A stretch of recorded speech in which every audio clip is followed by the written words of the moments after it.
Buenas tardes, vamos a continuar con el ciclo de charlas, algunos ya han venido antes. Este ciclo se denomina Arte y Vida Cotidiana de la Antigua Roma. Como siempre, agradecemos a la Corporación Cultural Las Condes y al Instituto de Cultura Italiano por el apoyo y difusión que nos han hecho en este ciclo con Victoria. Y vamos a presentar nuevamente la biografía de Victoria, que es licenciada en Arte de la Pontificia Universidad Católica de Chile, magíster en Teoría e Historia del Arte de la Universidad de Chile, profesora en la Universidad Alberto Hurtado y en la Pontificia Universidad Católica de Chile. En esta oportunidad, Victoria nos contará sobre los dioses y Dios, iconografía cristiana y pagana.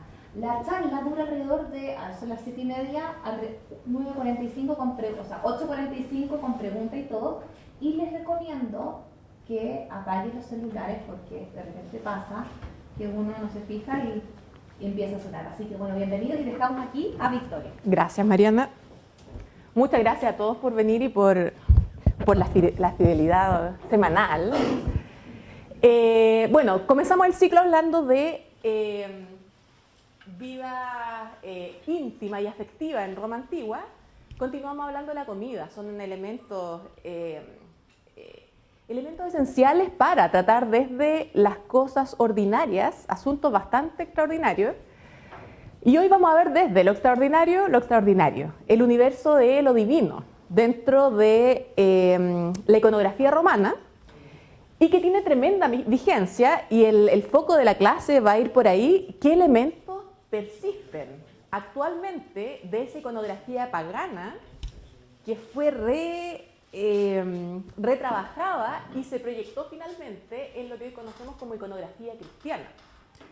Como adelanto de la clase, la forma, el aspecto físico con que conocemos a las divinidades cristianas tiene pero completamente una raíz pagana, y eso es lo que vamos a ir revisando a lo largo de la sesión.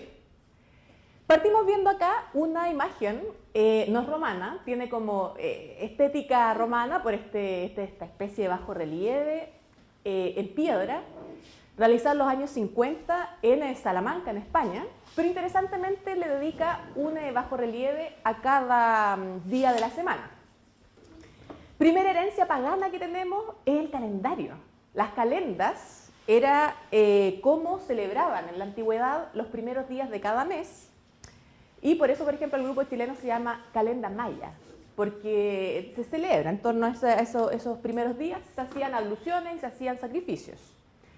Días de la semana, lo habíamos anunciado en la primera clase, el lunes dedicado a la luna o a Selene. Las que vieron Sailor Moon saben que Selena y Serena es lo mismo, por eso a Serena se llama Serena. Martes al dios Marte, miércoles a Mercurio, jueves a Júpiter, el dios de los dioses, viernes a Venus, la diosa de la lujuria, del amor carnal.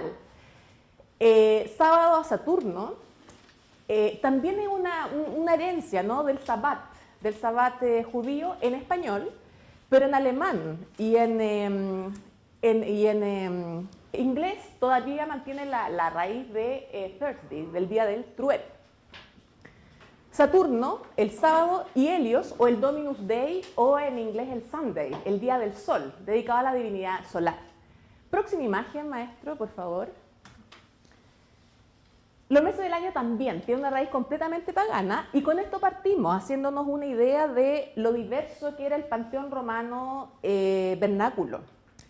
Los romanos no crean ninguna religión, los romanos se apropian de la religión griega y van a ser esos dioses a los que les van a cambiar el nombre, pero no les basta solo con Grecia. Es decir, vuelven a transformar a Zeus en Júpiter, a Afrodita en Venus, a Saturno lo convierte, perdón, a Cronos lo convierten en Saturno, y así sucesivamente, pero más adelante el Imperio Romano es tan grande que acopia una tremenda diversidad de culturas y se apropia de los dioses también. Por ejemplo, los dioses como Bes, que se va a transformar en el diablo cristiano, va a ser un dios egipcio que va a llegar a Roma. Mitra es un dios probablemente persa, del cual los soldados romanos también se van a apropiar. Y, por ejemplo, van a hacer el culto también de Isis, egipcia totalmente, y se han encontrado en las ruinas de Roma muchas más muchos más templos consagrados a Isis y a Osiris que al propio Júpiter. Entonces, la religión romana es diversa.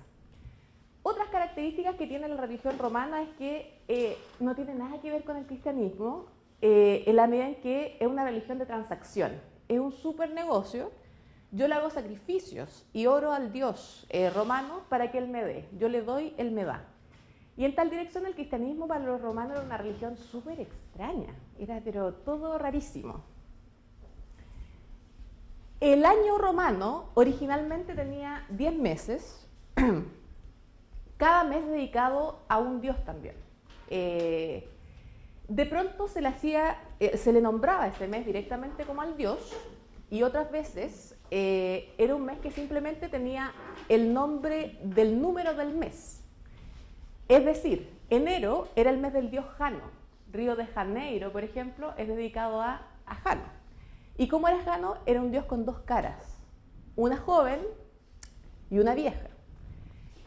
Lo antiguo y lo nuevo, y por eso se escoge que el año se abra en el mes de Janeiro, ¿ya? Febrero era la Februá, celebraciones dedicadas a las fiestas del goce carnal. Marzo a Martius, a Marte, dios de la guerra. Abril a Afrodita, Afrodita. Mayo a Maya, la diosa Maya de la buena fortuna. Junio a Juno. Julio me encanta porque el calendario romano tenía solamente 10 meses y Julio César dijo, yo soy un dios, así que me voy a hacer un mes para mí. Y el mes de julio se llama así por Julio César, y a Julio César lo mata Bruto, y César Augusto asume el mando, y Augusto dice, si Julio tiene un mes, yo no puedo hacer menos.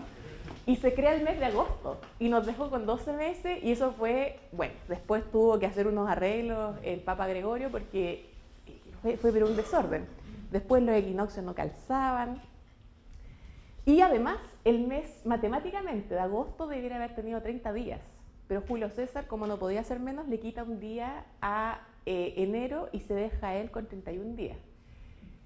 Y al mes de agosto le quedaban 28 días, entonces le quita días a febrero, y por eso febrero tiene esta cosa de los años bisiestos, porque César Augusto quería equipararse a Julio César. Herencias del antiguo calendario romano: noviembre, el mes novem; diciembre, el mes 10º de ese antiguo calendario, originalmente lunar y originalmente solo de 10 meses. Como en nuestra cultura cotidiana se expresa todavía esa persistencia y subsistencia de este paganismo. Y solamente en esos ejemplos cotidianos, ordinarios, podemos encontrar la gran variedad de dioses que existían en el panteón romano. Vamos con la próxima imagen. Cosa interesante, vamos a ver desde las imágenes el cambio, esta superposición de imágenes paganas que son resignificadas. Eso es la iconografía cristiana temprana. Lo que vamos a abarcar aquí es esencialmente desde el siglo II a.C. hasta el siglo III después de Cristo. Vamos a ir viendo cómo la iconografía pagana se resignifica y lo que era antes pagano pasa a ser cristiano iconográficamente. La pregunta interesantísima es cómo una religión periférica, formada por un hombre que murió como delincuente en Jerusalén, o sea, pero es como que en Estados Unidos asesinaran a alguien que ocuparía un espacio chiquitito en el New York Times, quizá, pero como se asesina a tanta gente en el mundo, o sea, no tuvo por qué ser el cristianismo una religión que trascendiera, principalmente pensando en todas las religiones posibles dentro del contexto de la Roma antigua. Entonces, cristianismo como una religión absolutamente periférica durante los primeros 3 siglos, pero se convirtió lentamente en una religión muy amenazadora. Los romanos respetaban mucho el culto de los judíos porque era un culto antiguo, pero los judíos no se involucraban con la comunidad que no fuese judía, las otras religiones tampoco, y la religión romana era como un country club. Solo se aceptaban dentro de ciertos círculos de la religión romana gente que pagara sus cuotas, gente de ciertas clases sociales y gente que adorase cierto tipo de dios y que pudiese hacer cierto tipo de sacrificios. Los que tenían solo codornices para sacrificar se iban pero para allá. y los que tenían la hecatombe, los 100 bueyes, esos iban a lugares más importantes. Entonces era una religión tremendamente elitista. Por el contrario, el cristianismo es plural, es una cosa pero que encanta, que tiene mucha importancia en Roma antigua y que a los romanos les resultaba súper raro, una religión que acepta a los marginales, a los marginados, a los pobres. Eso era pero una cosa extraña. Lentamente entonces este culto cristiano convida a gente que no tiene dinero y acepta gente que otras religiones excluyen, es decir, donde eran como los ocupas del Imperio Romano. Y los excluidos siempre van a ser la mayoría porque de algún modo todos somos excluidos de algo, entonces una religión que en ese sentido exalta al perdedor, es una cosa hermosa. Los romanos eran demasiado ganadores. Y Cristo ya, si te pegan por la otra mejilla, pero es súper ambiguo Cristo, ¿eh? Si te roban la capa, regala también la túnica, pero esta religión es de sangre también. Y castigaremos con la espada, entonces tenía dos elementos que a los romanos les parecían por lo menos pintorescos. Interesantísimo que de Jerusalén el mensaje cristiano se expande por las mismas rutas comerciales de Roma, es decir, Roma genera el propio auge del cristianismo. Primero llega desde la figura de San Pablo, que nunca conoció visual y físicamente a Cristo, pero es un intelectual San Pablo, un súper intelectual que se fascina con la historia de Jesucristo y es el que cruza las rutas, llega a pie, prisionero de Nerón, llega a Roma y llega para ser ajusticiado, y Pablo parece que era un rétor fantástico porque logra cautivar a la gente en Roma y logra que mucha gente se convierta.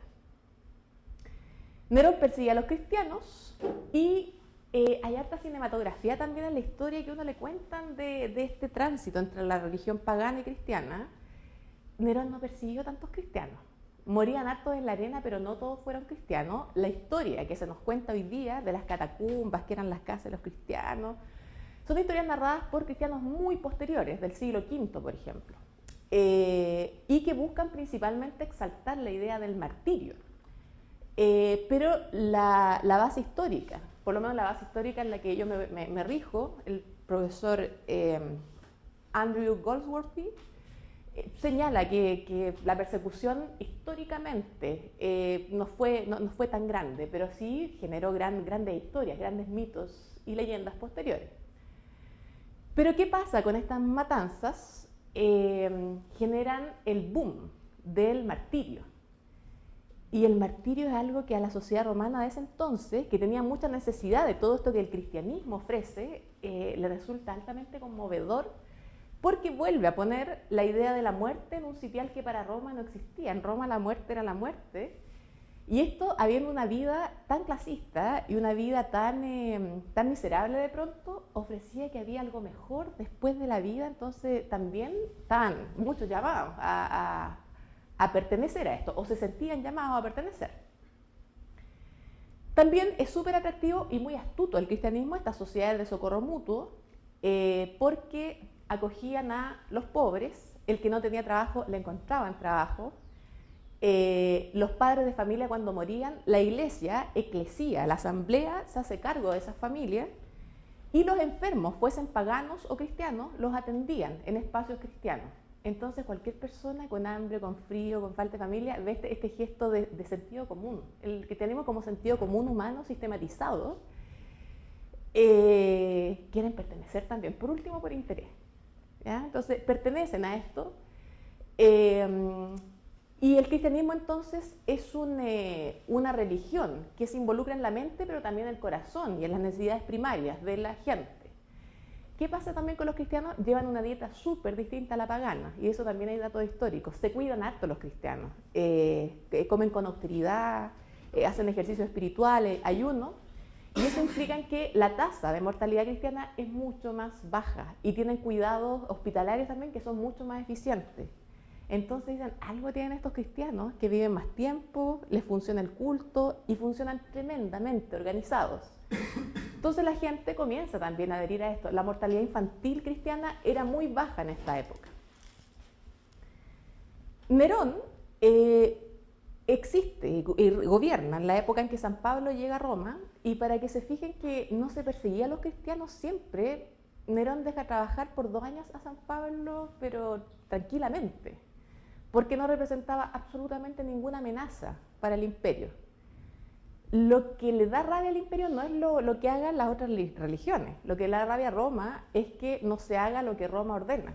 ¿Y Roma qué ordena? Que adoren a sus dioses, que hagan sacrificios, y que se haga felices a las divinidades. Y es algo que para los cristianos es considerada pero absoluta infamia, es decir, una falta grave contra Dios. Y eso también indigna a algunos líderes romanos. En el año 64, nuestro amigo Nerón, que tocaba la lira y era un personaje, que el cine también se ha encargado como de exaltar a ese personaje, Nerón quería ampliar la casa. Nerón se quiere construir una cosa que se llama la Domus Aurea, que quedaron todavía algunas ruinas. Domus Aurea, una casa enorme con muchos sirvientes, con techo completamente cubierto de oro, porque el emperador era el dios. En eso también hay una diferencia absoluta entre religión cristiana y pagana, que la religión pagana es súper tangible y los dioses están entre nosotros. La religión cristiana es mucho más etérea. Y como quiere ampliar la casa, tiene que quemar lo que hay cerca, pero se le pasa la mano a Nerón y quema más de la cuenta, quemó casi la mitad de Roma. Esto le iba a traer mucha impopularidad a Nerón, más de la que ya tenía. ¿Y qué es lo más astuto que hace Nerón? Que tampoco fue tan astuto, declarar culpables a los cristianos. Toma preso a San Pedro, lo manda a crucificar. San Pedro se crucifica al revés. Pero esto le trae un efecto muy contraproducente a Nerón, porque si para los cristianos el martirio y la muerte es parte de la redención, mucha más gente decidió admirar a estos cristianos porque morían pero con absoluta dignidad y súper contentos porque se iban aún más allá, aún mejor. Y en el año 250 después de Cristo tenemos los datos de que ya había 1.100.000 cristianos en Roma, que es como que hubiese 1.100.000 cristianos en Estados Unidos, el centro del mundo, el centro comunicacional. Conquistando Roma se conquistaba todo el mundo conocido y en eso los cristianos fueron tremendamente suertudos, tremendamente astutos. Coincidió, hubo una época en que esto florece de manera fantástica y probablemente si Nerón hubiese sido más desconfiado y extermina a los cristianos de raíz, toda la historia occidental sería muy distinta. Y esto ya le dije, creían los romanos en el do des, te doy para que tú me des, que no tenía nada que ver con el cristianismo, donde todo es absolutamente más gratuito. Próxima imagen, por favor. La religión romana era sacrificial y eso involucraba evitar desastres de todo tipo, y si los cristianos se negaban a hacer esos sacrificios, eran responsables también de ciertos desastres. Las persecuciones fueron esporádicas, pero surgió el culto a los mártires, Santa Cecilia y otros santos que, por ejemplo, Santa Cecilia se dice que convirtió 400 cristianos en 2 días, pero no la habrían matado por eso, sino que la mataron porque se negó a hacer un sacrificio y le pegaron con un garrote y la chiquilla agonizó 4 días. Los martirios eran pero heavy. Tipos de martirio. Cada mártir en la iconografía cristiana tienen en bandeja o en las manos el atributo del martirio. Santa Inés tiene las pechugas porque le cortaban las pechugas. Santa Lucía le sacaron los ojos, entonces posa los ojos en una bandeja. Santa Cecilia muere a garrotazo y la colocan normalmente cubierta completamente y sería la santa de los músicos porque murió sorda. Y a Santa Polonia no había nada mejor que quitarle los dientes, diente por diente. Entonces Santa Polonia tiene los dientes en la bandeja y tiene los instrumentos de los cirujanos dentistas porque es la patrona de los cirujanos dentistas. Todo esto empieza a adquirir un sentido con el que Roma no contaba. ¿Qué sucede entonces? La organización cristiana en Roma adquiere las usanzas romanas. Roma es un imperio tremendamente eficiente en la organización. Los romanos en eso eran, y probablemente son secos, el Vaticano todavía funciona bajo esas jerarquías. El cristianismo entonces es próspero Teniendo prosperidad y teniendo organización se adquiere poder. Y habiendo poder popular, a la gente le interesa. Entonces las élites paganas también comienzan a interesarse y dicen, esta gente tiene organización, es súper rico que te digan que el emperador no es el rey y que uno también tiene cierto libre albedrío, que es lo que proponía el cristianismo. Y las élites comienzan a fascinarse también con la organización romana y comienzan a donar espacios.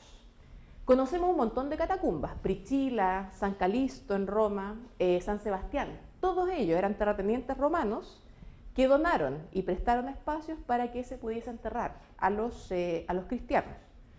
¿Por qué los cristianos se entierran? Porque esperan la conservación del cuerpo hasta la resurrección. Y en las catacumbas cristianas se pintan elementos donde se dice que como murió el sujeto, quién era, la identificación para que el día del juicio final, hermano, baje la divinidad y te resucite. ¿Qué hacían los paganos? Los paganos incineraban por un tema de higiene muchas veces y otras veces enterraban también, pero sin la promesa de la resurrección porque la vida era hoy, era el goce, el carpe diem permanente.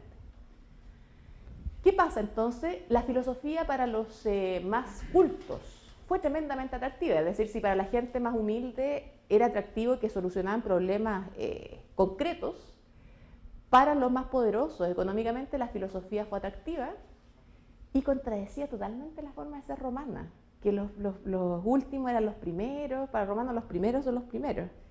Pero me encanta el cristianismo que tiene esta cosa como de exaltar al loser, los beautiful losers.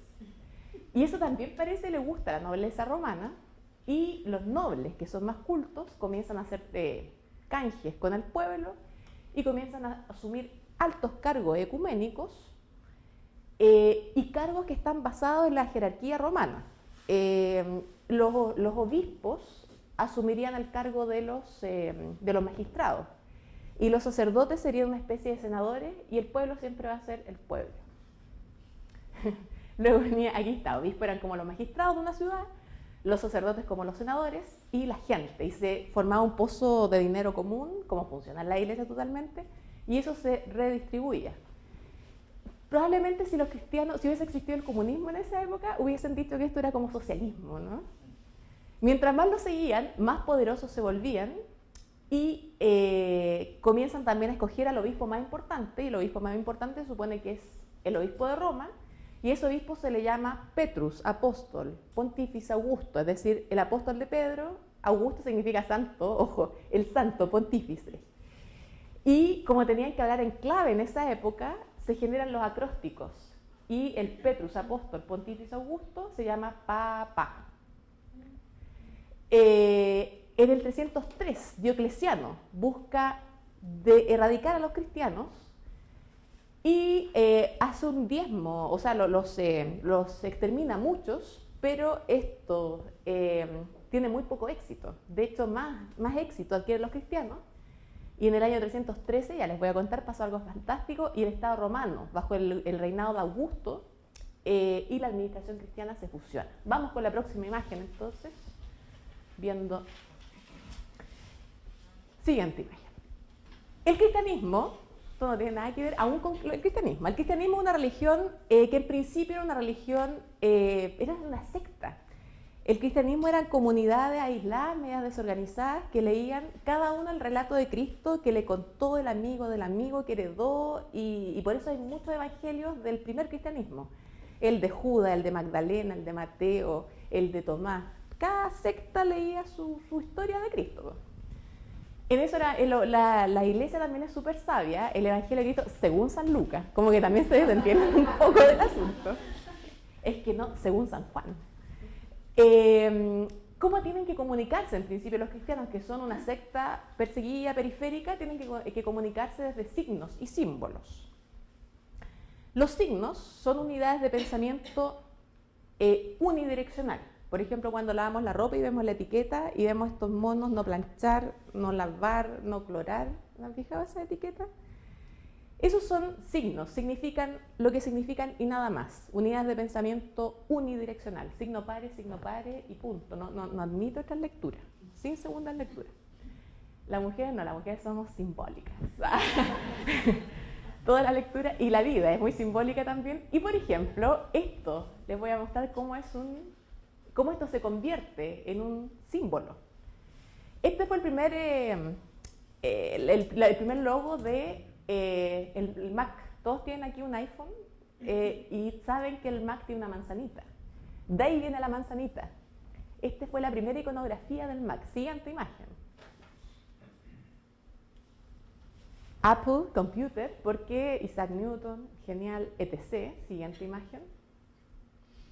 ¿Qué implica la imagen de Newton? Implica que desde una iconografía compleja se depura absolutamente, y la manzana que hoy tenemos es mucho más que una simple manzana. No significa que nos vamos a comer una manzana al mar, sino que es un símbolo de estatus, de adquisición, de intelectualidad, que tiene un sustento cultural tremendamente antiguo. Estas son las famosas amigas de las Victorias aladas del triunfo de Grecia.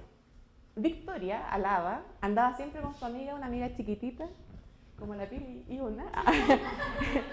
Entonces la Pili sería mi Nike. Victoria alada tenía una Nike que la tenía acá, y el símbolo de la Nike del triunfo máximo porque ayudaba a los dioses a ser cada vez más veloces. Miren cómo tiene las alitas la Nike. Y Nike en inglés se dice Nike. Y para hacer el símbolo de Nike, siguiente imagen, estimado, se sigue el símbolo de las alas de la Victoria, Nikkei, por eso se llama Nikkei. Símbolos. Es bajo esos criterios que también los cristianos se desenvolvían. Siguiente imagen, por favor. La cruz no es un monopolio tampoco del cristianismo, y la cruz se emplea como un elemento bastante polifuncional. Primero, la cruz es una resignificación. Los cristianos de esa época tienen muy pocos recursos económicos y muy pocos recursos de formación intelectual. Es gente que más bien se mueve por la fe que por las capacidades de pintura, de las capacidades artísticas y los recursos económicos. La religión cristiana se sustenta sobre el judaísmo sin duda, pero también se sustenta sobre otros cultos que coexistían en Roma. Uno de ellos es los cultos hindúes y los cultos egipcios. Una característica súper importante del primer cristianismo es que, ¿de dónde era Cristo? De Galilea. ¿Y eso es? Pero era judío en el fondo. Cristo era judío, y los judíos en el Levítico se indica que no comen carne, cierto tipo de carne, de cerdo, por ejemplo. Los judíos, el Sabbat, se mantienen en descanso, y una cosa súper importante, no adoran falsos ídolos, no adoran imágenes. Hasta el día de hoy, si uno entra a una sinagoga, pero son completamente austeros en la imaginería, porque el valor del judaísmo está solo en la palabra, no está en las imágenes. Y los cristianos primero, que ya no son ni tan judíos, quieren empezar a comunicarse por imágenes, pero como son judíos no pueden, y signos y símbolos mejor, para indicar que son de la misma especie. La cruz es un elemento que existía desde antiguo y que los cristianos resignifican. Esta es la famosa cruz egipcia, y en Egipto la cruz representaba el universo terrenal, el horizonte, y el universo celestial. Los obeliscos, por ejemplo, tienen que ver con eso. Y todo esto se corona con este Ankh, que representa el círculo, y el círculo representa aquello que no tiene principio ni fin. Próxima imagen. Los griegos también tenían una cruz. Es decir, la cruz no es monopolio cristiano, y la cruz griega representa la simetría, así como el cuerpo tiene simetría y un ojo equivalente a otro ojo, y el espacio que hay entre cada ojo debiera ser equivalente, me estoy exponiendo, debiera ser equivalente a un tercer ojo también, y así como las pupilas debieran coincidir con las comisuras, y así como una es mapuche, pero debiera haber en el cuerpo 6 o 7 cabezas, a veces 8 también. Cuerpos simétricos, posiciones simétricas, una pierna que avanza, una mano que retrocede, una pierna que retrocede, la cabeza que se inclina, y un movimiento de cadera que se tuerce en S. Simetría absoluta, descanso y reposo. ¿Qué implica? La idea de equilibrio de la mente y del cuerpo, y eso está expresado en la cruz griega, que tiene todos sus lados igual. Próxima imagen, por favor. Esta también es una cruz, la cruz gamada, o la cruz esta es una cruz hindú. Hitler era, todos ya lo sabemos, hay textos extensos del misticismo de Hitler, y el hombre, ¿no ven que hacía así y así?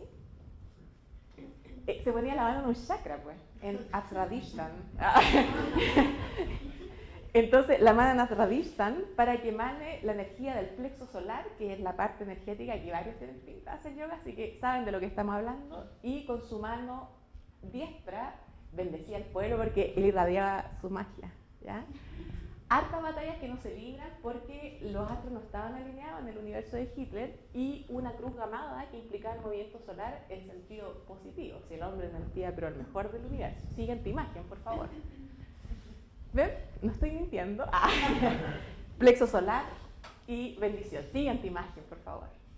Y la cruz latina es una cruz muy posterior, un elemento de tortura que los cristianos se negaron a utilizar al cuello, porque que uno ande con una cruz al cuello es súper raro, porque es como andar con una silla eléctrica al cuello. Es altamente extraño. Entonces, no se usan cruces al cuello hasta el siglo XII, el uso de la cruz es muy posterior, y se usaba más bien como parte de la secta. Más de alguno aquí vivió eje en el colegio y les daban un pescado. Y tenía que ver así como con eso, y se miraban después de verte en el colegio, y era como, tú y yo vivimos eje, tenemos algo en común. La gente tatuada con un cuadradito aquí también, los que tienen NATO también, manejan como códigos comunes, y el cristiano que tenía la cruz también. Y en ese tiempo los romanos usaban la cruz pero como un sistema de tortura universal. Cristo fue un mártir más. Entonces, utilizar la cruz no generaba mayores aspavientos. Siguiente imagen, por favor. Un Apolo, el moscóforo del siglo VII a.C., cuando Cristo no pensaba ni nacer. El Hermes crióforo o el moscóforo significa el joven que lleva un cabrito en sus hombros, y era parte de un Apolo, una divinidad griega que heredan los romanos y que observan con mucha atención los romanos, y que representaba el buen augurio para la siembra, la cosecha y los animales. Es un pastor. ¿Qué característica tiene este pastor? Es una divinidad, es un Apolo solar, un hombre joven y un hombre completamente equilibrado. Si ustedes se fijan, hasta el ternero es equilibrado. Actitud hierática, puede ser que el ternero pese 200.000 kilos, pero siempre va a estar así, hierático. Dominio del cuerpo y de la mente. Esta es la iconografía y es todo lo que conocen los primeros cristianos. Ellos saben de lo que hay en Roma, ellos saben de lo que hay en Pompeya. Pero ¿qué tienen que hacer? Un acto de resignificación, de reapropiación y de recuperación de los mismos iconos. Y vamos viendo la siguiente imagen, donde se nos aclara que los primeros cristianos no representaron la persona de Jesús debido a las creencias de que él era el Mesías, el Cristo en griego, Christus, el ungido. Como esta creencia se encontró sobre todo en la escritura, las primeras imágenes de Cristo fueron también creadas de la letra escrita, y eso es súper importante porque el Antiguo Testamento y el Nuevo Testamento son súper buenos para describir cosas, pero retratos ninguno. No se sabe cómo era Cristo y todo es una gran invención y una gran convención. Si era todo parte de signos y palabras, vamos a ver entonces cómo eran los primeros Cristos de la historia del arte. Siguiente imagen, por favor. Siguiente imagen. Los primeros Cristos se encuentran en las catacumbas. Vamos a ver imágenes de la catacumba de Priscila, Comodila, San Calixto y San Sebastián. Todas en Roma, todas aproximadamente del siglo III después de Cristo. O segundo después de Cristo, que es cuando el cristianismo ya tiene muchos más adeptos. Vamos entonces con la imagen siguiente. Estos eran cementerios subterráneos. No vivió nadie en las catacumbas, eran cementerios donde se cuidaba a la gente hasta la resurrección. Ahí se mantenían. Esto es fascinante, ¿eh? Este no es un Cristo, pero es la imagen de un orante. Esa era la forma en que se oraba antiguamente y es como lo hacen actualmente los evangélicos. Mantienen esa tradición de la oración con manos abiertas en forma de cruz. Esto, aunque no lo crean, es una paleo Virgen María. Por eso esto se le llama arte paleocristiano, porque ¿qué conocían ellos? De la pintura pompeyana, y a partir de eso se genera a María Madre bajo esta forma, que no era convencional, o sea, no había ningún consenso de cómo representar esta figura. Y estos dijeron, convengamos que son apóstoles, todos ellos bajo un arco de medio punto, representando el triunfo de la oración de la Virgen y de los primeros apóstoles, de los peregrinos. Vamos con la imagen siguiente. Este es uno de los primeros Cristos de la historia del arte. un pastor vestido más bien en tipo heleno. O sea, nada que ver con uno ve a Jesús de Nazaret en Semana Santa y me dice, ese es Cristo, ¿no es cierto? Hay otro, en Semana Santa nos dan miles de películas de Cristo, con rulito, sin rulito, partidura al lado, pero Robert Powell es el Cristo. El éxito de Robert Powell es fruto, pero de siglos de insistencia y persistencia, de consensos de la Iglesia para decir cómo vamos a hacer que la gente que no sabe leer ni escribir pueda ver de un solo golpe de vista un personaje que asocie con Cristo y otro con la Virgen María, etc. Pero eso, como vemos acá, tardó años, porque no había un eje rector, un eje vertebrador de cómo debía ser esta imaginería.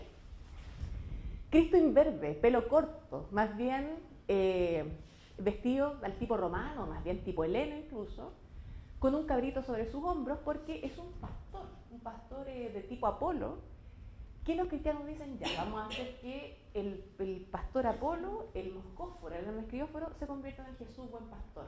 Imágenes que la gente tiene en su acervo cultural, se resignifica. Es un pastor, entonces lleva un cántaro de agua. ¿Con qué asociamos el agua? Con el bautismo. Y así se van contando nuevas historias sobre viejas imágenes. El cabrito que representa, yo soy el Cordero de Dios.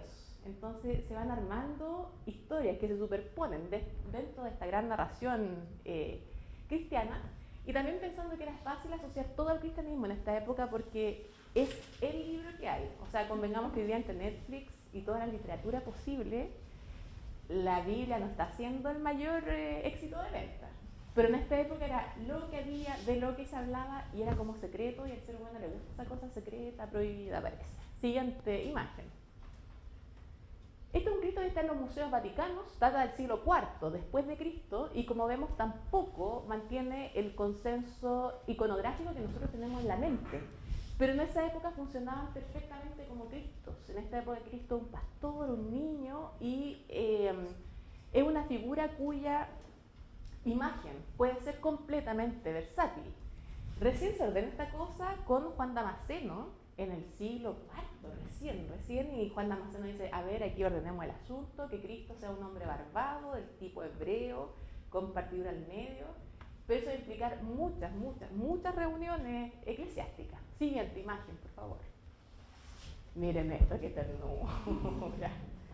Todo llamaba al culto gente con talento y gente sin mucho talento, ¿no? Entonces aquí hizo lo que pudo. Miren, pero que no les pongo un punzón ahí. Esto está en los museos vaticanos, siglo III después de Cristo, y pertenece a una lápida. Entonces la lápida, no sé quién murió, un amigo, alguien, y dijeron, representemos al buen pastor, ¿no? Buen pastor con la pierna cruzada, tipo también romano, un cabello ahí extraño, miren esa mano, y flanqueado por pares de ovejas, el buen pastor, insistimos, y el pájaro que representa el vuelo, la muerte, la resurrección también. Y el pájaro es súper importante en esta época porque es la unión entre el mundo celestial y el mundo terrenal, que operaba también como la figura de Cristo, que es una divinidad pero que se encarna, y es uno pero son tres, y son tres pero es uno. Entonces había que explicarse las cosas de manera sencilla, y esto me parece un ejemplo pero bárbaro. Siguiente imagen, por favor. Acá ya tenemos algo más en clave. Entonces yo iba a un lugar y veía que otro sujeto tenía un símbolo, o en su casa o en una lápida, con estos elementos. Un ancla y dos peces. Pero yo en el fondo sabía, tú eres de los míos. Y se saludaban así como masónicamente. ¿Por qué ancla y por qué peces, jóvenes? Por Pedro. El pescador, Pedro el pescador de hombres. ¿Y el ancla? ¿Por qué es solo un ancla? ¿Por qué cita a Nicole? El ancla tiene forma de cruz. Entonces una forma de representar veladamente, así como, oye, estoy representando un ancla, mal pensado. Pero en verdad estaba diciendo la cruz y los pescados, pescador de hombres. Pero también el pescado representaba otra cosa, y por eso la gente que hace eje, insisto, anda con un pescado acá. Siguiente imagen. Miren, de nuevo, la lápida con peces y ancla en la catacumba de Domitila. Peces, el ancla, la cruz. Y esto aquí así como ya, es todo un anzuelo, pero en verdad el círculo, y el círculo es la figura que no tiene principio ni fin. Siguiente imagen. ¿Por qué ictus? ¿Por qué pescado? ¿Por qué pez? En griego se dice ictus. Y así como la palabra INRI, por ejemplo, la cruz es Iesus Nazarenus Rex Iudaeus, así como utilizaban para papa, también un acróstico, Peter Apostolus Rex, Peter Apostoli Pontifex Augusto, para ictus también. Ictus al final era la primera letra de cada una de las palabras de Iesus Christus, Deus Urbis Salvatore o Jesús Cristo, Teu, Huios, hijo del Salvador. Jesucristo, hijo del Salvador, o en romano, ictus, Jesucristo, hijo del Salvador del mundo. Entonces uno andaba con un pez, pero entre los pertenecientes a la secta nos ubicábamos. Era casi como ser gay en los años 80, el arito, la cosa así como soterrada, pero estaban presentes estos elementos de completamente sectarios y de simbología muy interesante. Interesante entonces cómo un solo elemento es un símbolo en la medida en que se convierte en una unidad de pensamiento pero polidireccional.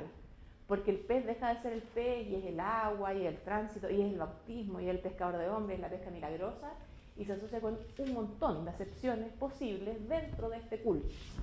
Siguiente imagen, por favor. Miren, ven que era un culto periférico lo que se podía.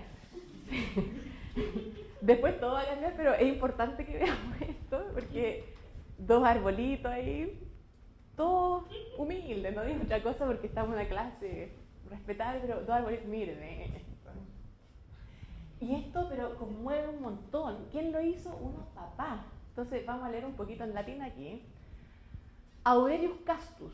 Lo hizo un papá a un chiquitito llamado Aurelius Castus, que murió, número romano chiquillos del colegio, murió a los 8 años. Aurelius Castus. Fecit filio, hecho para su hijo y su Antonia Sperantia. La palabra Antonia significa floreciente. Cuando usted le pone una hija Antonia es la que florece. Y es su floreciente esperanza. Entonces, Aurelius Castus, que murió a los 8 años, lo hicieron sus papás para su Antonia Esperanza. Por lo tanto, lo bautizaron y lo enterraron en la catacumba y pusieron esta lápida. Esta es la costumbre de la lápida que uno hace ahora en mármol y Berenhaus. Toda esta cosa del cementerio tiene su raíz acá. Y aún al parque recuerdo súper poca la creatividad que le dan porque es una paloma, una Biblia y una cruz. Todo. En cambio, miren esto. Siguiente imagen, por favor.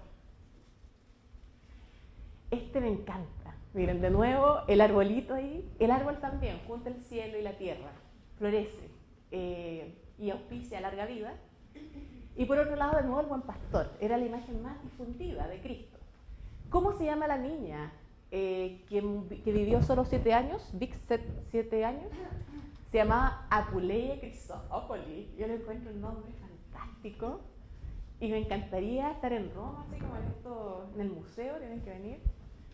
¿Cómo le habré gritado a la mamá? Así, Apuleia Chrysopoli. Ven a comer sandía. Apuleia Chrysopolis, que vivió hasta los 7 años y 2 meses, ¿eh? O sea, hay precisión acá. De sus padres, que la querían mucho a su hija, lo hicieron, al fondo lo hicieron sus padres para su querida hija llamada Apuleia Chrysopoli. Se enterraban niños y adultos. Los adultos normalmente se bautizaban y empezaban a ser parte del culto. Y los niñitos que normalmente nacían con malformaciones, para los romanos no les servían, los tiraban monte abajo o los asfixiaban. Obvio. Si no servían para la guerra. Y el cristiano no, pues respeta la vida y hace que le hace un bautismo y también espera la resurrección de estos niños. Siguiente imagen. Un primer dios, pero más de tipo Zeus. Entonces, ¿qué dijeron? Ya, ¿cómo hacemos que un Zeus, pero le vamos a dar una nueva significación? Y este es un pastiche de 3 culturas. Tiene un nimbo o halo, que es propio de la cultura persa, que es propio del culto solar. Los que adoraban al sol llevaban un sol como Horus detrás de la cabeza, porque es la divinidad que hace toda la vida posible. Un Zeus como el dios de dioses, pero de cabellera y hecho en ropa. En Grecia, ¿qué quiere decir alfa y omega? Es como poner te amo cariño de la A a la Z, de principio a fin, ¿ya? Entonces, esta es una pintura mural de la catacumba de Comodina. Jesús con barba, o Dios Padre, más bien como Dios Zeus, fines del siglo IV, y nos está diciendo que Dios Padre, todopoderoso y eterno, alfa y omega, persiste desde el principio hasta el fin. Entonces uno veía estas imágenes medias crípticas que podían pasar por un Júpiter, pero observándola bien y manejando ciertos códigos, éramos capaces de interpretar y de comprender el sentido profundo que tenían estas escenas. Siguiente imagen, por favor. Y mirando al cielo. Los ayudantes de Dionisio, el dios del vino, se llaman en plural putti, y no voy a decir en singular cómo se llaman porque me van a decir que soy muy vulgar. Los ayudantes de Dionisio eran aquellos que recogían la uva. ¿Y en qué se transformaban los ayudantes de Dionisio? En angelitos que recogen la uva, y en vez de recoger la uva para el vino de Dionisio, están recogiendo el cáliz que se resignifica en la sangre de Cristo. Comienza a ver como la religión cristiana es jerárquica, hay jerarquías también, pues están los querubines, serafines, ángeles y arcángeles. Entonces vamos a ver de dónde viene esto también. Siguiente imagen, por favor.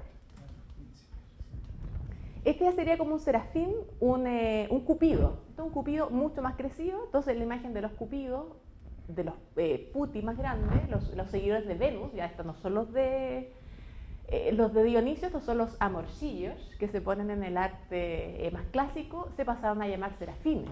Siguiente imagen. Esta es la victoria alada, Pili.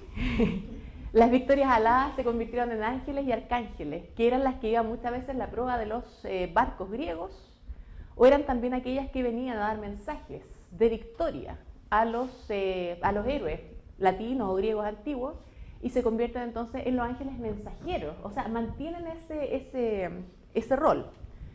De los ángeles jamás hay excepciones tan grandes. Se habla que son los varones de Dios, sabemos que eran atractivos porque en Sodoma y Gomorra quieren hacerlos de ellos, pero sabemos también que son seres etéreos, que unen dos mundos, que vuelan. No sabemos si tienen alas, de hecho, en la Biblia jamás dice que tengan alas.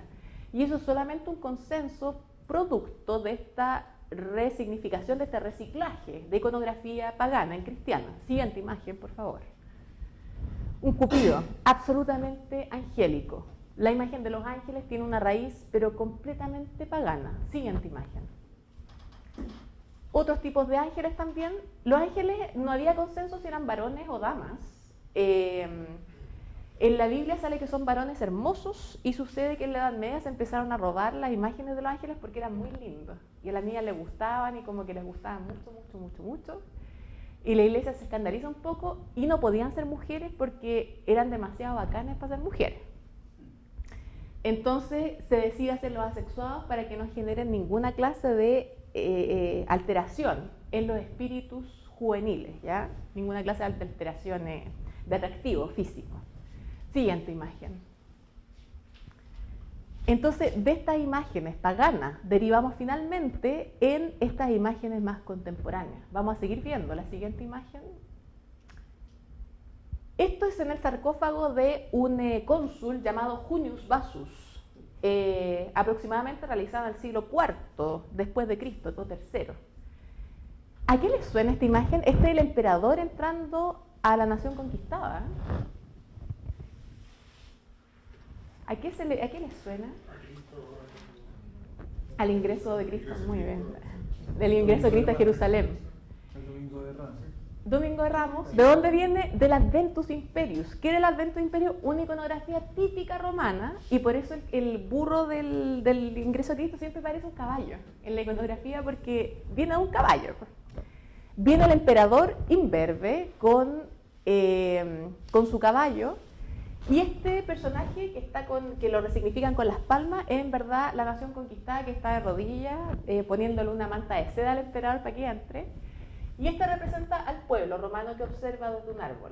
¿Qué van a hacer los cristianos? Van a decir, este va a ser Cristo, este va a ser el pueblo que lo recibe, y esta es como la figura de Zaqueo que miraba desde un árbol porque tenía muy poca altura. Siguiente imagen. Este es un detalle del sarcófago Junio Vasus del siglo IV y está en el Museo de San Pedro, en el Museo Pío Clementino. Siguiente imagen, por favor. Y aquí vamos a hacer un acto de fe. Había monedas también con el Adventus imperial, pero la siguiente imagen es más elocuente. Vamos con la siguiente. Esta es una moneda donde era típico el Adventus, y aquí dice de hecho Adventus, Imperius. Y la siguiente imagen explica todo. Miren, aquí Giotto di Bondone. Se basa entonces en la iconografía pagana que subsiste desde estos elementos y coloca a Cristo en el espacio del emperador.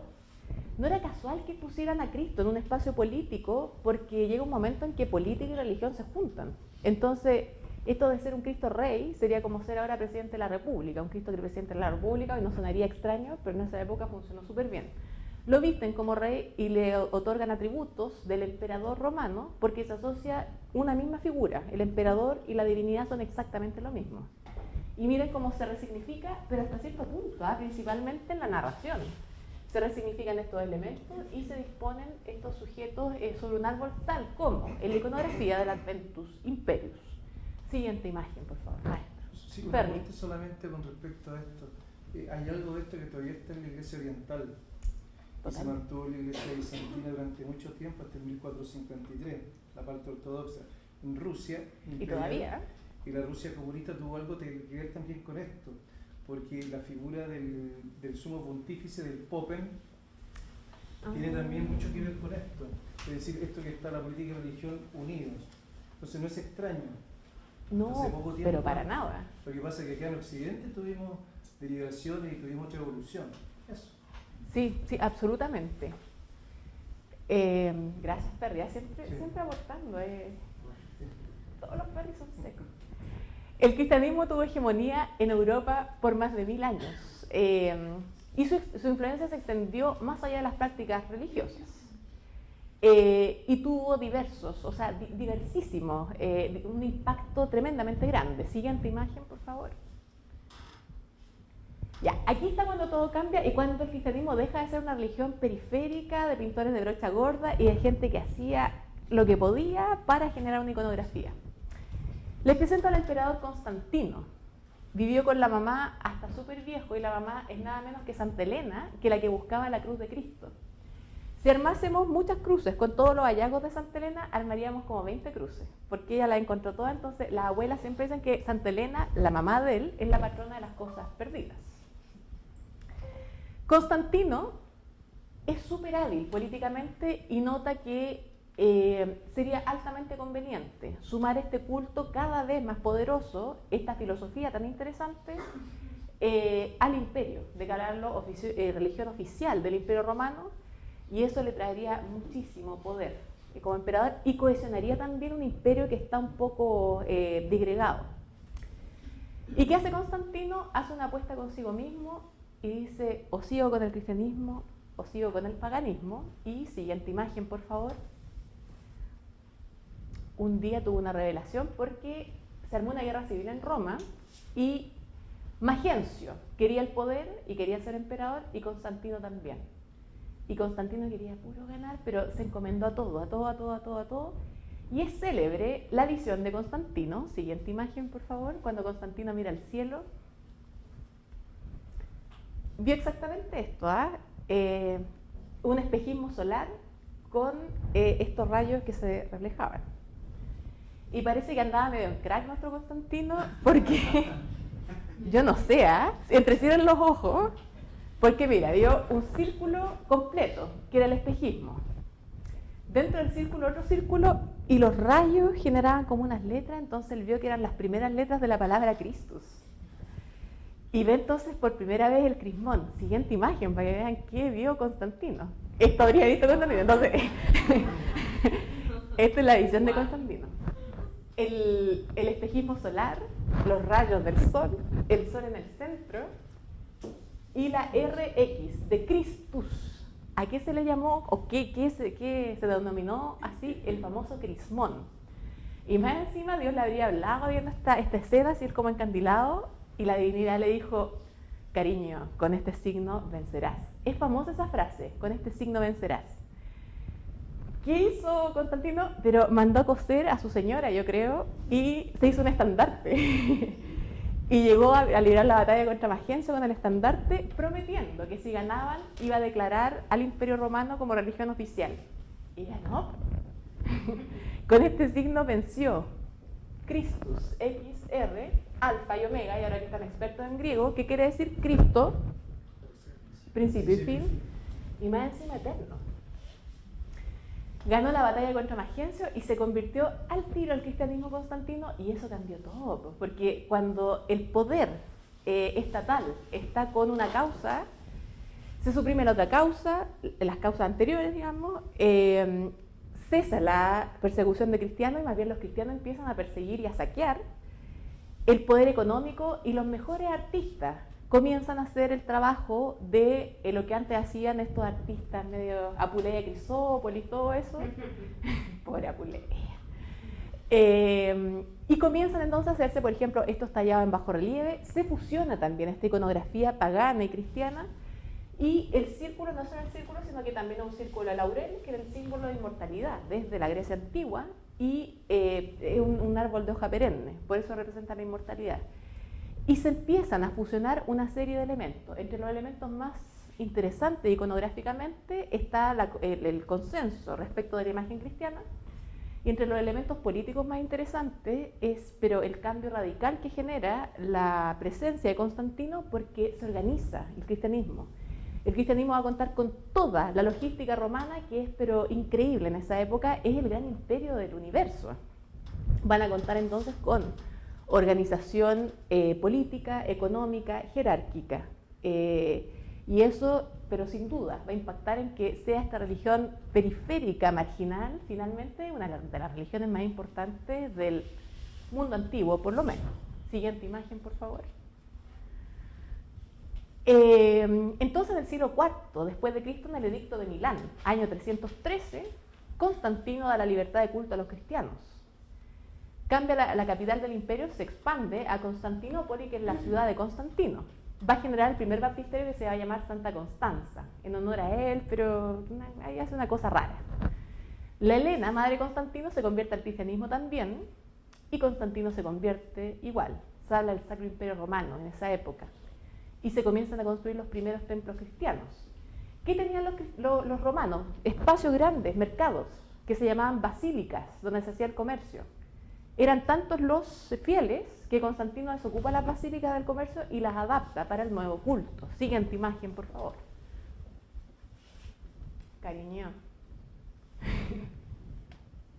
Siguiente imagen, gracias. Y Constantino también llama a los intelectuales y dice, hay una religión que estaba bastante desestructurada. Cada uno estaba leyendo cualquier cosa, y aún entonces los evangelios. Ahí se arma entonces el Nuevo Testamento con Mateo, Marcos, Lucas y Juan, de acuerdo con criterios igual súper de sentido común. Eran los evangelios más difundidos en el imperio, es decir, de Judas solamente se ha encontrado una copia, del evangelio de Tadeo se han encontrado alrededor de 2 copias en el mundo, y estos tenían muchísimas copias en todas partes, había consenso con respecto a esta historia. También los escoge porque son los más próximos a la época de Cristo. Hay evangelios que datan, 40 años después de la muerte de Cristo. Y esto cohesiona comunidades débilmente unidas. Hay organización, hay centralización, orden, estructura y eficiencia, y el cristianismo también va a adquirir poder físico y financiero, todo gracias a una visión. Siguiente imagen, por favor. Aquí tenemos una imagen bastante famosa, es medieval, sí, es posterior, pero representa a Constantino dándole el poder al Papa Silvestre, el primer papa ya escogido desde el emperador. El gesto, esto es súper interesante, el emperador llega desde afuera del mundo externo, completamente bien ataviado, y le entrega la corona de rey al papa, que es el obispo de Roma. Es decir, le está diciendo, el poder te lo doy yo. Es decir, está diciendo, el poder depende de mí, el papa depende de mí, somos parte del césaropapismo. El poder eclesial y el poder político son una sola cosa. Siguiente imagen, por favor. Y se bautiza también, genera los primeros baptisterios. La idea de la purificación desde el agua, los bautismos en esa época eran de gente mayor, y representa desde ese arco de triunfo, ya no el triunfo de una nación conquistada, sino que está representando el triunfo de el cristianismo sobre el paganismo. Vamos a ver la siguiente imagen. Siguiente. Vamos a ir rápidamente. No, pase. Siguiente. Nos repitió esto. Siguiente. Siguiente, por favor. Los demonios. También la imagen demoníaca viene de la antigüedad pagana. Aquí tenemos al dios Bes, que va a ser el antecedente de Satanás. Siguiente imagen. La serpiente también. Siguiente. Vamos a ver la siguiente imagen. Eva reptando, Eva como una serpiente. Siguiente imagen. A Bes, que es un dios egipcio, se lo va a fusionar con un dios que se llama Baphomet y con otro dios que es el macho cabrío. Entonces vamos a ver las siguientes imágenes rápidamente. Este es el famoso Baphomet. Siguiente. Este es el famoso macho cabrío o los sátiros. Era gente súper simpática. En su religión original, Bes era un dios de los nacimientos, de la risa, del jolgorio, del vino, de la distensión. Y este era un dios de la lujuria. Pero el cristianismo tiene después características de poder impositivo. Y el cristianismo comienza a censurar todo aquello que fuese pagano y a demonizar todo aquello que fuese pagano, pero para erradicar desde la ideología más profunda y desde el miedo, las creencias antiguas. ¿El cristianismo qué va a hacer si los personajes divinos de la antigüedad clásica estaban desnudos? El cristianismo va a hacer personajes completamente vestidos, porque lo que importa es una idea súper platónica eso. No es el cuerpo, es el alma. Entonces, todo aquello que nos recuerde la corporalidad pagana se suprime. Los personajes van a llevar túnicas, estarán cubiertos, y los cuerpos van a ser mucho más exagerados, mucho más deformes quizás, porque lo importante no es la forma física, sino la expresión. Siguiente imagen, ya vamos a ir terminando. La crucifixión surge con San Francisco de Asís, enseñando en el siglo XII recién al feligrés que Cristo también sufre. La divinidad sufre como tú, y eso va a generar una segunda gran revolución medieval con respecto a la imagen cristiana. Y la cruz se empieza a usar como atributo, entonces ya no era tan cruel usar una cruz como usar una silla eléctrica. Siguiente imagen, por favor. ¿Qué más va a mirar la antigüedad clásica y cómo persiste esta antigüedad clásica? Persiste, por ejemplo, desde este famoso sarcófago de Meleagro, la muerte de Meleagro, que muere por su propia madre. Esto se convierte en el gesto del brazo de la muerte. ¿Y quién va a seguir ese gesto? Siguiente imagen. Miguel Ángel. Y miren aún más, siguiente imagen, para que entendamos lo grande que era Miguel Ángel. Un francés le manda a hacer a Miguel Ángel la Pietà, porque las Pietà eran una figura tremendamente famosa en el arte popular francés y alemán. Eran chiquititas, estatuillas góticas típicas que llevaban los caballeros cruzados a la guerra, porque les recordaba, eran chiquititos los cruzados, pues quinceañeros. La figura de la mamá que está preocupada por el niño. Miren la siguiente imagen. Esas eran las Pietà. ¿Qué hace?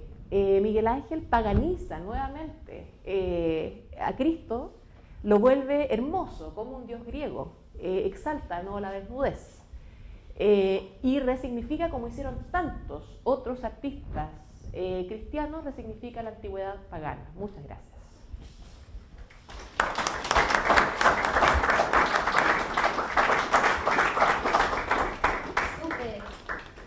Vamos a dar espacio de preguntas. Ahora una entretenida, que las preguntas que se guardaron al final las pueden hacer ahora con toda la confianza, así que están libres para preguntar lo que quieran. Por favor. Quería comentar algo. Constantino, perdón, mi nombre es Marisa. Marisa, ¿sí? Constantino, ante una jugada política de él, cuando él empezó a ver que el imperio estaba siendo realmente atacado por la creciente secta cristiana. Estaba siendo atacado porque los cristianos empezaron a atacar los templos que los romanos tenían. Entonces Constantino estaba muy preocupado porque esto estaba generando muchas revueltas políticas, y no tanto políticas sino más bien sociales dentro de la misma comunidad.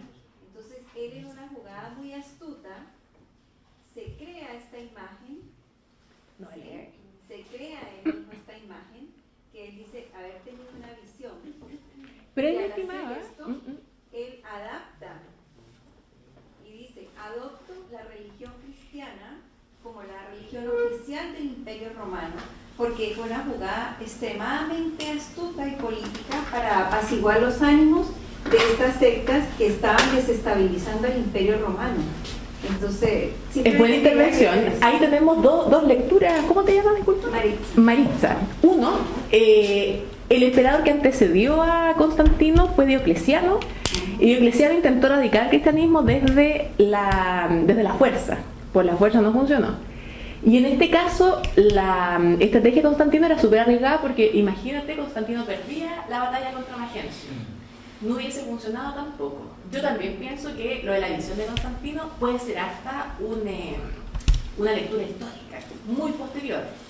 La hipótesis que yo les muestro es la hipótesis que más consenso tiene entre los historiadores, que es que él habría visto, o sea, que la famosa visión de Constantino tendría algún sustento natural. Y porque una visión que también está fundamentada por algunos soldados de Constantino. Pero claro, en tu hipótesis cabe agregar también que Constantino pudo perder esa batalla, y en ese caso toda la cohesión a la que aspiraba era un riesgo pero tremendo, o sea, no dejaba de ser riesgoso su postura, porque él puede recién hacer esto cuando logra ser emperador, y si tenía la batalla contra Magencio es porque la guerra civil, pero había dejado, yo creo que más conflictos que el propio cristianismo. Sí, perdón, no es mi visión, es la visión de los historiadores norteamericanos. Sí. Ya, para aclarar algo que no es mía, sí. Sí, yo soy más de la escuela más inglesa, hay un par de historias de Jay, pero es una visión bastante, es discutido Que también. cabe dentro de las posibilidades políticas que manejó el Imperio Romano. Totalmente, sí. Por allá. De hecho, el tema de que Santa Elena, Santa Elena buscaba la Vera Cruz, el supuesto día en que encuentran la cruz verdadera o la Vera Cruz coincide con el mismo equinoccio y con la fiesta pagana en ese sentido. Hoy día tomada como pagana, en esa época ya no. Saturnalia, claro. Lo que pasa es que después, mucho más contemporáneamente, la Iglesia romana cambió la fecha de la fiesta de la Cruz de Mayo, que acá en América todavía se celebra en otros lados, como la Cruz de Mayo, pero en Europa ya no lo hacen y lo corrieron como para agosto, como optaron por otra fiesta. Pero originalmente la fiesta, originalmente la Vera Cruz coincidía con el equinoccio. Bueno, la Navidad también, Es como que es la fiesta del sol invicto, como dice Sheldon Cooper, Saturnalia. Y que él no va a celebrar el antiguo ritual pagano de Saturnalia. Y el adornar espacios con hojas perennes de pino y con frutitas para que la primavera vuelva. Sí, tiene... Entonces tú dices que también lo de Santa Elena... Claro, que son gestos, o sea, como, claro, ella busca... Pero ella la encuentra justo ese día. Encuentra la Vera Cruz, encuentra la Cruz cristiana y todo, pero y al mismo tiempo la encuentra el mismo día y cambia la fiesta pagana por esta nueva fiesta católica de la Cruz. Gracias, sí, por favor. Sí, quería comentar algo más sobre lo que decía Marisa en realidad, y me llama la atención algo, cosas que yo leí ya hace tiempo atrás, y creo que coincide un poco lo que tú en realidad dices. Es posible que en la época de Diocleciano, yo no sé si hay estudios que se hayan hecho este último tiempo. Yo voy a citar a Ludwig Herpling, autor de Historia de la Iglesia, que son varios tomos en realidad, estudian los seminaristas, y es de los años 60, es lo más nuevo que hay, debe haber algo tal vez relativamente reciente, y se hablaba de que en los 3 primeros siglos, los cristianos ayudaban y hacían servicios funerarios.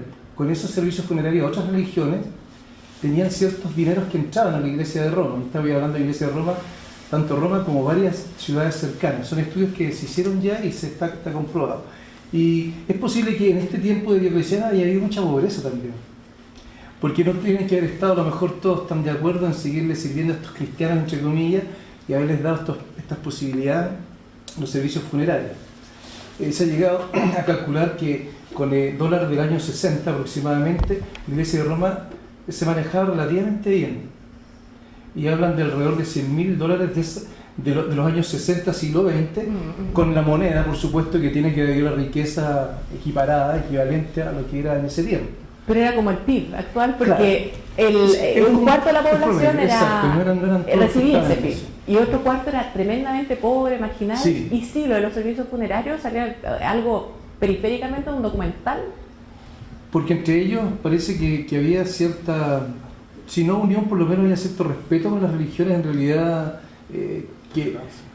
claro, había una tolerancia religiosa en Absoluta. esos 2 siglos. Los romanos, el tema va a cambiar después de Constantino, después del 313, ahí viene el problema grave. En 50 años en realidad se apoderan de todo, Sí. económica y físicamente en realidad. Y pensemos también que cae el Imperio Romano de Occidental, Occidente y el Vaticano, un bastión de poder todavía, y muchos emperadores, el mismo Carlomagno, va a querer reformular el Sacro Imperio Romano Germano, pero porque era un espacio de poder súper importante. Claro. Con Constantino tienen tierras, tienen bienes materiales, entonces los tesoros vaticanos vienen, Son importantes. son antiguos. Claro. Y lo otro que iba a comentar era que un pedazo de la cruz de Cristo, cosa curiosa, está acá en Chile, en la iglesia de los Sagrados Corazones de Valparaíso. No sé si tercero o cuarto altar, me acuerdo de haberlo visto, me impactó ver eso en latín y en castellano, eso lo regalaron en la iglesia de los Sagrados Corazones de Valparaíso. Uno de los tantos, de las Uno de tantas los cruces de tantos, Cristo. por supuesto. Ya, de las 28. También, segundo. Bueno, es la época también de las reliquias, o sea, La Edad Media es eso. La Edad Media es la época de los relicarios, de hacer grandes iglesias, una para guardar a los Reyes Claro. Magos, la corona de espinas en la Sainte-Chapelle de París, Es banal, Sí. el manto de la Virgen en Notre Dame de París también, y que todo se incendió, pero se salvó el manto. Entonces, hagamos la iglesia, caramba. ¿Ya? Tiene esta cosa de la reliquia, tiene harto. O en un lugar en Kutná-Hora, en Praga, supuestamente llegaron tierra de Jerusalén del sepulcro de Cristo y todos se querían enterrar ahí, y ya a principios del siglo XIX tenían tanta osamenta que en Hungría tienen que hacer en Praga, en Checoslovaquia, el osario de Sedlec. Y hacen pero un montón de figurillas con puros huesos porque ya no hay que hacer con más huesos. Entonces es la época de las reliquias y de todos estos recorridos. Sí. Sí, porque fue también negocio.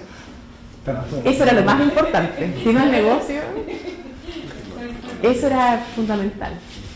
Por ahí. Una consulta, ¿qué grado de responsabilidad le das tú o con las investigaciones que se tienen en relación a que había tanto una manifestación de varias religiones en esta época, la influencia de los griegos, de los egipcios, de los romanos, a la religión católica, o en sus orígenes como religión católica, a que haya existido después una gran iconografía en la cruz, por ejemplo, en la imagen tipológica de Jesucristo, en el Pantocrator posteriormente, que son como símbolos más bien que uno asocia a la religión más bien católica que al cristianismo paleocristiano.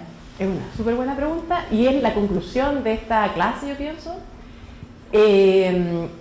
Roma ciertamente se cristianiza, pero si nosotros pensamos la organización jerárquica y económica y administrativa de la iglesia cristiana, más bien pareciera ser que el cristianismo se romaniza. Exacto.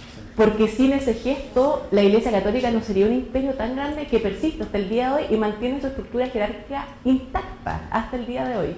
Entonces yo pienso que este sincretismo fue una tarea pero tremendamente exitosa y que persiste hasta ahora.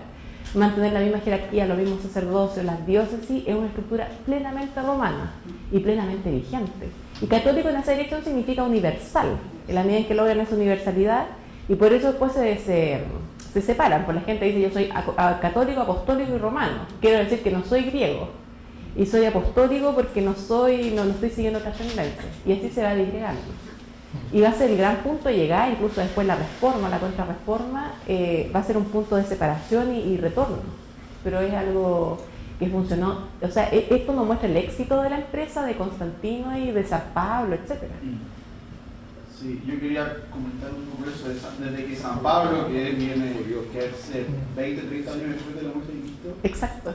en la Biblia sale que hizo un discurso, creo que era en Atenas, afuera del templo al Dios desconocido, que era algo muy común, y dice, este es el Dios de nosotros, que siempre ha estado entre ustedes. O sea, desde San Pablo se cuelga como de la estructura como abierta a las distintas creencias, como para levantar al Dios cristiano. Es que Pablo es seco, ¿eh? Pablo, Sí. ¿por qué es más importante que Pedro? Porque Pedro pescador, pendenciero, era medio basic. Y Pablo era un hombre culto, hablaba 5 idiomas, por eso puede hacer las cartas a los Gálatas, porque hablaba francés, hablaba latín, hablaba griego, era persa, entonces hablaba Y era ciudadano persa. de Roma. Era ciudadano romano y tenía muchas lucas e influencias. Entonces, digamos que gran parte del éxito de la empresa cristiana y que el cristianismo haya trascendido las fronteras discursivas de Jerusalén como una religión anexa y una más dentro de todas, fue la influencia de San Pablo, que era pero el intelectual de su época. Después San Agustín también. Y en ese sentido, San Pablo también reinventa la figura de Cristo, porque él hace lectura. Si los hechos de Cristo son súper concisos. Y la lectura que le da San Pablo es lo que también le da fuerza a una cosa que pareciera ser que el imperio necesitaba mucho en esa época. Había como una crisis espiritual importante y llega esta creencia que prende con agua también. ¿Por allá? No, o sea, un comentario que, como cierre de la charla, que usted partió con el inicio de la charla, hablando de los meses y de los días de la semana. Entonces es lo mismo, o sea, como está presente la influencia de Roma hasta el tiempo actual. Pues. Entonces, absolutamente. Claro, entonces el imperio romano se alimentó del cristianismo. Y de hecho la lectura es que la raíz de todo es finalmente pagana. Sí, pagana, o sea, sí. Cristo mismo tiene una gran lectura platónica. Platón dice, mira, estamos compuestos por cuerpo y alma y la idea, lo etéreo es lo más importante. Y de eso se toma mucho del cristianismo. Tiene harto de cultos antiguos, de cultos egipcios también. Y como para terminar, uno hace clase y hay algunos que dicen no, que los romanos son copiones, que le copiaron todos los griegos, entonces siempre hay discusión. No, Sí, no, claro, ahí no tengo una demuestra que al hipótesis. contrario. Son como los japoneses Claro, o los sí, ingleses. sí. Copian pero mejoran, y los romanos no solamente copian, por ejemplo, las columnas, sino que inventan el arco de medio punto. Sí. Copian la escultura, pero inventan el género del retrato. Copian la pintura, pero evolucionan con el mosaico y con todo lo que vamos a ver la próxima semana, que es como el ornamento urbano. Y la noción de urbanidad, de civitas, es súper romana. Esa estructura, el derecho es romano. ¿Alguna pregunta más por aquí? ¿Había que quería opinar? Yo también ¿Aquí? Sí, o sea, a ver si lo tocas también, el color, cuando se instituye también como parte, digamos, del oficialismo de la religión. Como elemento simbólico, Claro. mira, eso es súper interesante decir, ya lo podemos ver también en la clase el lunes. La escultura que uno conoce con la cara lavada, la escultura griega y romana, era una escultura pero plenamente cromatizada. Eso lo vamos a ver la próxima semana. Todo con color. Winkelmann, que es un filósofo del siglo XIX, su utopía de lo blanco y del clásico blanco en función de la austeridad es todo falso. Todo era pero colorín. Desconocemos todavía a qué estaban asociados esos colores, pero en el caso del cristianismo está todo asociado a una cosa fuertemente simbólica de herencia medieval. La Virgen siempre tiene que ser pintada con un color azul o celeste porque era el color celestial, era el color de las niñitas de esa época. El niñito era de rojo y rosado y la niñita era de celeste por la Virgen. Y el niñito de rojo y rosado porque el rojo era el color de la sangre, de Marte, del fuego. Mira, de hecho, el color rosado se mantiene en la figura, digamos, de Cristo bebé en los fanales. Sí, pues, Lorena Villablanca, experta en aquello, sí, totalmente. Se mantiene el arte y también tiene que ver con una cosa política, porque está todo íntimamente ligado. ¿Qué decía yo cuando pintaba una Virgen azul? Decía que yo era un comitente que mandaba hacer esto con madera de ébano, que era cara, a un artista que era caro y que era capaz de comprar azul ultramar, que era ese color que traían del otro lado del mar, y que era el lapislázuli, y también era capaz de pintar con rojo, que era un pigmento caro y estable, y que también era capaz, ojalá, de ponerle dorado. Esto era un poco más barato, pero si ya le ponía dorado es que era una ostentación gigante y parte alabanza, pero también parte de los bienes suntuarios que tú tenías en función de esa alabanza. Entonces los colores tienen un fuerte poder simbólico. Y Lorena sabe todo eso, ese poder simbólico se desplaza a América también, y en América van a subsistir mezclados con prácticas precolombinas. Entonces el color es cultura, absolutamente. Y ahora mismo yo siempre digo, el hecho que uno ande con blue jeans es porque el creador de los blue jeans era Levi Strauss, Levi's.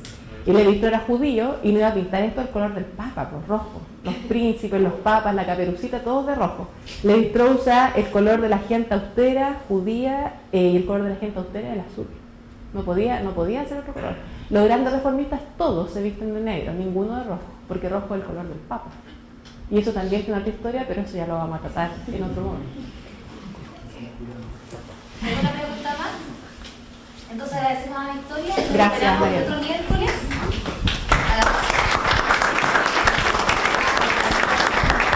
Te faltó.